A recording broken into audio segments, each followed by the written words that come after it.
ಬಿಜೆಪಿಯ ಉಚ್ಚಾಟಿತ ಶಾಸಕ ಯತ್ನಾಳ್ ಅವರಿಗೆ ಅವರ ಮೇಲೆ ಕೊಲೆಯ ಬೆದರಿಕೆ ಇರುವಂತ ವಿಚಾರ.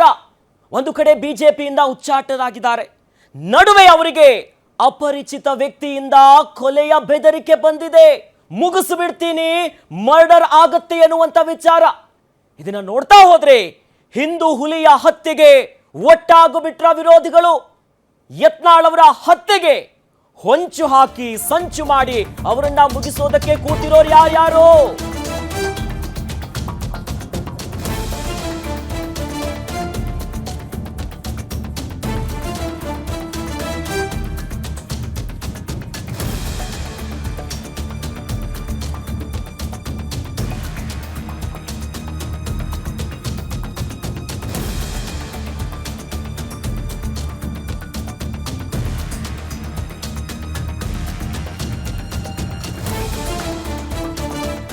ವಿಜಯಪುರದ ಶಾಸಕ ಯತ್ನಾಳ್ ಅವರ ಹತ್ಯೆಗೆ ಅನ್ಯ ಕೋಮಿನ ಯುವಕನೊಬ್ಬ ಕರೆ ಕೊಟ್ಟಿದ್ದಾನೆ. ಅದರ ಎಕ್ಸ್ಕ್ಲೂಸಿವ್ ಆಡಿಯೋವನ್ನು ಕೂಡ ನಾವು ನಿಮಗೆ ತೋರಿಸಿದ್ದೀವಿ. ಯತ್ನಾಳ್ ಅವರನ್ನ ಕೊಲೆ ಮಾಡಬೇಕು ಅನ್ನೋ ರೀತಿಯಾಗಿ ವಿರೋಧಿಗಳು ಈಗ ಒಟ್ಟಾಗ್ಬಿಟ್ರ. ಯತ್ನಾಳ್ ಅವರ ಹತ್ಯೆಗೆ ಈ ಹೊಂಚು ಹಾಕಿದವರು ಯಾರು? ಹಾಗಾದ್ರೆ ಯತ್ನಾಳ್ ಅವರನ್ನ ಮರ್ಡರ್ ಮಾಡೋದಕ್ಕೆ ಸೈಲೆಂಟ್ ಆಪರೇಷನ್ ನಡೀತಾ ಇದೆಯಾ? ಯಾವ ಕಾರಣಕ್ಕೆ ಅಂತಂದ್ರೆ ರಾಮನವಮಿಯ ಕಾರ್ಯಕ್ರಮವೊಂದರಲ್ಲಿ ನಾಲಿಗೆಯನ್ನ ಹರಿಬಿಟ್ಟು ಆಪತ್ತನ್ನ ತಂದುಕೊಂಡು ಬಿಟ್ರ ಯತ್ನಾಳ್ ಅವರು. ಇದೇ 15ಕ್ಕೆ ಯತ್ನಾಳ್ ಅವರ ಫೈನಲ್ ಡೇ. ಆತನ ತಲೆಯನ್ನ ಕತ್ತರಿಸಿ ಅನ್ನುವಂತಹ ಆಡಿಯೋ ಒಂದು ಸಂಚಲನವನ್ನ ಮೂಡಿಸಿದೆ. ಯತ್ನಾಳ್ ಅವರ ಹತ್ಯೆಯ ವಿಚಾರ, ಅವರ ಕೊಲೆ ಮಾಡಬೇಕು ಅಂತ ಅನ್ಯ ಕೋಮಿನ ಯುವಕನಿಂದ ಆಡಿಯೋ ಸಿಕ್ಕಾಪಟ್ಟೆ ವೈರಲ್ ಆಗ್ತಿದೆ. ಅಂದ್ರೆ ಇದೇ ತಿಂಗಳ 15ಕ್ಕೆ ಯತ್ನಾಳ್ ಅವರು ದಿ ಎಂಡ್, ತಲೆ ಕತ್ತರಿಸಬೇಕು ಅನ್ನುವಂತ ಮಾತನ್ನ ಆಡಲಾಗಿದೆ. ಈ ಮೂಲಕವಾಗಿ ಹಿಂದೂ ಹುಲಿಯನ್ನ ಕಾಪಾಡಿ ಮೋದಿ ಸಾಬ್.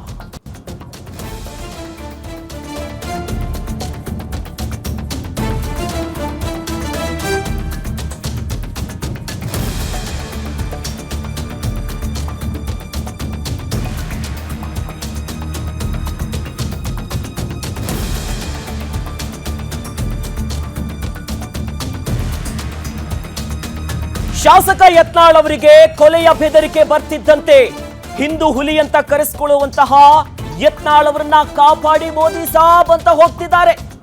ಯತ್ನಾಳ್ ಅವರನ್ನ ಕಾಪಾಡಲು ಮೋದಿಗೆ ಇಮೇಲ್ ಅನ್ನ ಮಾಡಿದ್ದಾರೆ.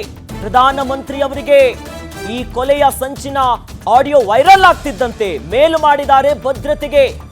ಯತ್ನಾಳ್ ಅವರಿಗೆ Z+ ಭದ್ರತೆಯನ್ನ ನೀಡುವಂತೆ ಪ್ರಧಾನಿ ನರೇಂದ್ರ ಮೋದಿ ಅವರಿಗೂ ಮನವಿ ಮಾಡಿದ್ದಾರೆ.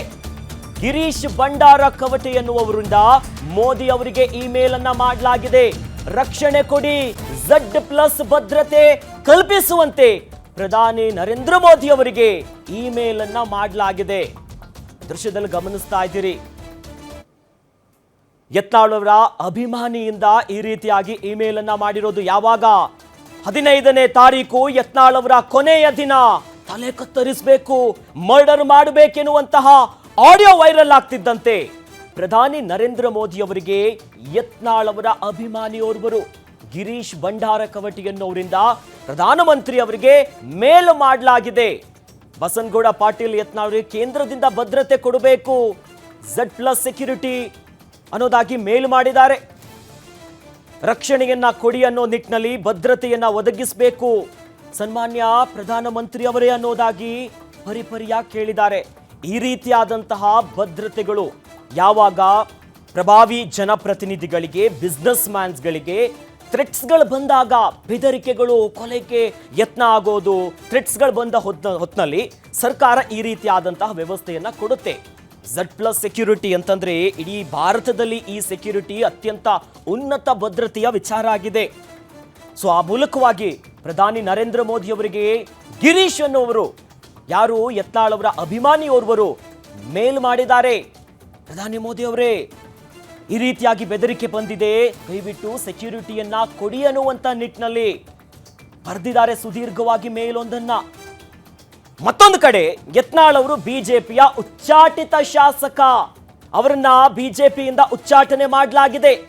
ಅದು ಕೂಡ ಅವರು ನಾಲಿಗೆಗೆ ಲಗಾಮಿಲ್ದಂತೆ ಮಾತನಾಡಿರುವಂತ ವಿಚಾರವಾಗಿನೇ ಅವರ ಮಾತಿನಿಂದನೇ ಆಪತ್ತನ್ನ ತಂದುಕೊಟ್ಟಿರೋದು.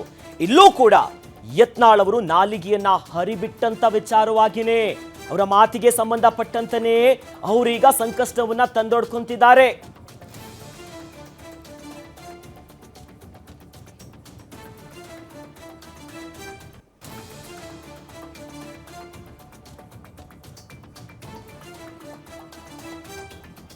ಇನ್ನು ಸ್ವಾಮೀಜಿಗೂ ಕಂಟಕವನ್ನ ತಂದಿಟ್ಟಿದ್ದಾರೆ ಶಾಸಕ ಯತ್ನಾಳ್ ಅವರು.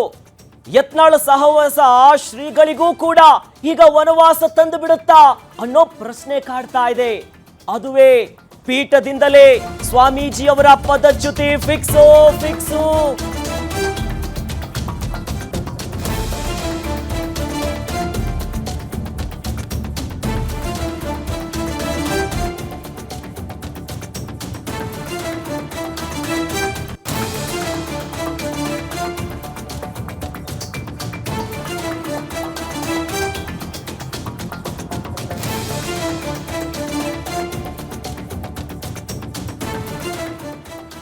ಮತ್ತೊಂದು ಕಡೆ ಯತ್ನಾಳ್ ಅವರ ಪರ ಬ್ಯಾಟಿಂಗ್ ಅನ್ನ ಮಾಡಿ ಅವರ ಪರವಾಗಿ ಮಾತನಾಡಿ ಸ್ವಾಮೀಜಿಗಳ ಅವರ ಪೀಠಕ್ಕೆ ಈಗ ಕುತ್ತು ಬಂತ ಅನ್ನೋ ಪ್ರಶ್ನೆಗೆ ಮತ್ತೊಂದಿಷ್ಟು ಪುಷ್ಟಿ ಕೊಡುವಂತ ಬೆಳವಣಿಗೆ ಆಗಿದೆ. ಯಾರು? ಜಯ ಮೃತ್ಯುಂಜಯ ಶ್ರೀಗಳು ಯತ್ನಾಳ್ ಪರವಾಗಿ ಬ್ಯಾಟಿಂಗ್ ಮಾಡಿದ್ರು. ಉಚ್ಚಾಟನೆ ಸರಿಯಿಲ್ಲ, ಈ ನಿರ್ಧಾರವನ್ನ ವಾಪಸ್ ತೆಗೆದುಕೊಳ್ಳಬೇಕೆನ್ನುವಂತ ನಿಟ್ಟಿನಲ್ಲಿ. ಆದರೆ ಯತ್ನಾಳ್ ಅವರ ಸಹವಾಸ ಮಾಡಿ ಅವರ ಪೀಠಕ್ಕೆ ಪದಚ್ಯುತಿಯಾಗೋದು ಫಿಕ್ಸಾ? ಯಾಕಂದ್ರೆ ಜಯ ಮೃತ್ಯುಂಜಯ ಸ್ವಾಮೀಜಿಯವರ ವಿರುದ್ಧ ಸಿಡಿದೆದ್ದಿದ್ದಾರೆ ಲಿಂಗಾಯತರು.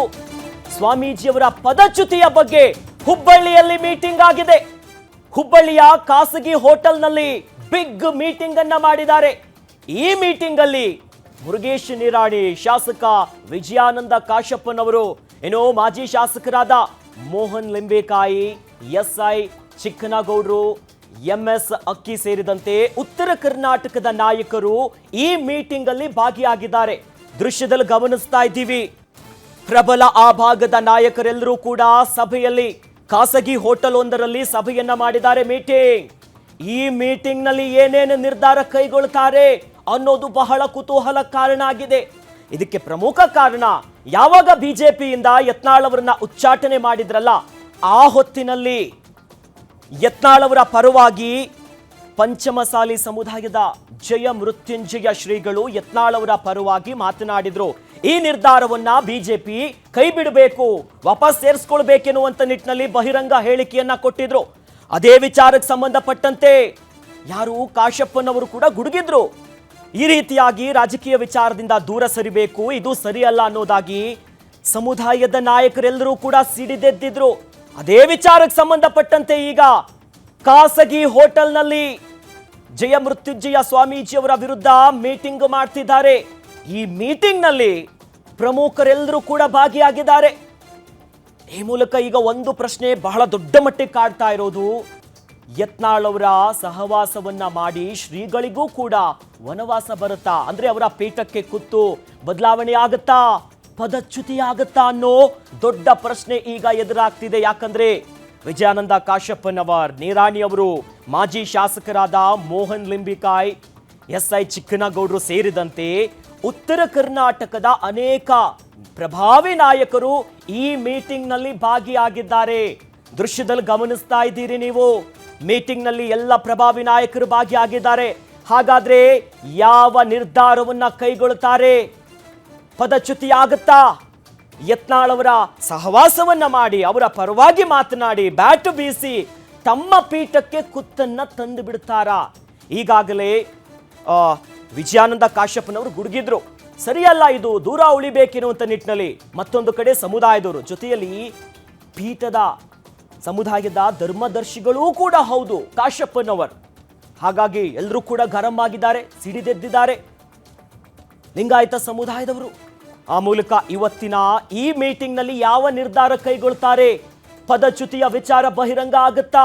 ಅದೇ ಫೈನಲ್ಲ?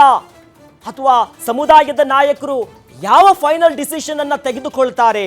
ಯಾವ ವಿಚಾರವನ್ನ ಮೀಟಿಂಗ್ ನಲ್ಲಿ ತೀರ್ಮಾನವನ್ನ ಮಾಡ್ತಾರೆ ಅನ್ನೋದು ಕುತೂಹಲಕ್ಕೆ ಕಾರಣ ಆಗ್ತಿದೆ. ಒಂದು ಕಡೆ ಯತ್ನಾಳ್ ಅವರಿಗೆ ಕೊಲೆ ಬೆದರಿಕೆ ಬಂದಿದೆ, ಅದೊಂದು ವಿಚಾರ. ಇತ್ತ ಯತ್ನಾಳ್ ಅವರ ಪರ ಮಾತನಾಡಿ ಅವರ ಉಚ್ಚಾಟನೆ ವಿಚಾರಕ್ಕೆ ಸಂಬಂಧಪಟ್ಟಂತೆ ಬಿಜೆಪಿಯಲ್ಲಿ ಗುಡುಗಿದ್ರು ಅವರು ಬಿಜೆಪಿಯ ವಿರುದ್ಧ ಆ ನಿರ್ಧಾರವನ್ನು ವಾಪಸ್ ತೆಗೆದುಕೊಳ್ಳಿ, ಇಲ್ಲಾಂದ್ರಂತೆ ಹಿಂದೂ ಸಮುದಾಯಕ್ಕೆ ನೋವಾಗುತ್ತೆ, ಬೇರೆ ರೀತಿಯಾದಂಥ ಒಂದು ಸಂದೇಶ ಹೋಗುತ್ತೆ, ಹಿಂದೂ ಹುಲಿ ಅಂತ ಕರೆಸ್ಕೊಳ್ತಾರೆ ಪ್ರಭಾವಿ ನಾಯಕರು, ವಿಜಯಪುರದ ಶಾಸಕರು ಯತ್ನಾಳ್ ಅವರು. ಹಾಗಾಗಿ ಅವರ ಪರವಾಗಿ ಮಾತನಾಡಿದ್ರು. ಈ ಮೂಲಕ ಇವತ್ತು ದೃಶ್ಯದಲ್ಲಿ ಗಮನಿಸ್ತಾ ಇದ್ದೀರಿ, ಸಮುದಾಯದ ನಾಯಕರು, ಉತ್ತರ ಕರ್ನಾಟಕ ಭಾಗದ ಪ್ರಭಾವಿ ನಾಯಕರೆಲ್ಲರೂ ಕೂಡ ಮೀಟಿಂಗ್ ಅನ್ನ ಮಾಡ್ತಿದ್ದಾರೆ. ಜಯ ಮೃತ್ಯುಂಜಯ ಸ್ವಾಮೀಜಿ ಅವರ ವಿರುದ್ಧ ಕಂಪ್ಲೀಟ್ ಗರಂ ಆಗ್ಬಿಟ್ಟಿದ್ದಾರೆ. ಯಾಕೆ ಸ್ವಾಮೀಜಿ ಅವರು ರಾಜಕೀಯ ವಿಚಾರವಾಗಿ ಎಂಟ್ರಿ ಕೊಡ್ತಾರೆ, ಹೇಳಿಕೆಯನ್ನ ಕೊಡ್ತಾರೆ ಅನ್ನುವಂಥ ನಿಟ್ಟಿನಲ್ಲಿ ಯಾವ ನಿರ್ಧಾರವನ್ನ ಕೈಗೊಳ್ತಾರೆ? ಶ್ರೀಗಳ ಪೀಠಕ್ಕೆ ಕುತ್ತು ಫಿಕ್ಸಾ? ಹಲವು ದಿನಗಳಿಂದ ಈ ವಿಚಾರ ಬಹಳ ಮುನ್ನೆಲೆಗೆ ಬರ್ತಾ ಇದೆ. ಯಾವಾಗ ಜಯ ಮೃತ್ಯುಂಜಯ ಸ್ವಾಮೀಜಿಗಳು ಡೆಡ್ಲೈನ್ ಅನ್ನ ಕೊಟ್ಟಿದ್ರು, ಈ ನಿರ್ಧಾರವನ್ನ ಯತ್ನಾಳ್ ಅವರನ್ನ ಉಚ್ಚಾಟನೆ ಮಾಡಿರುವಂತ ನಿರ್ಧಾರವನ್ನ ವಾಪಸ್ ತೆಗೆದುಕೊಳ್ಬೇಕೆನ್ನುವಂತ ನಿಟ್ಟಿನಲ್ಲಿ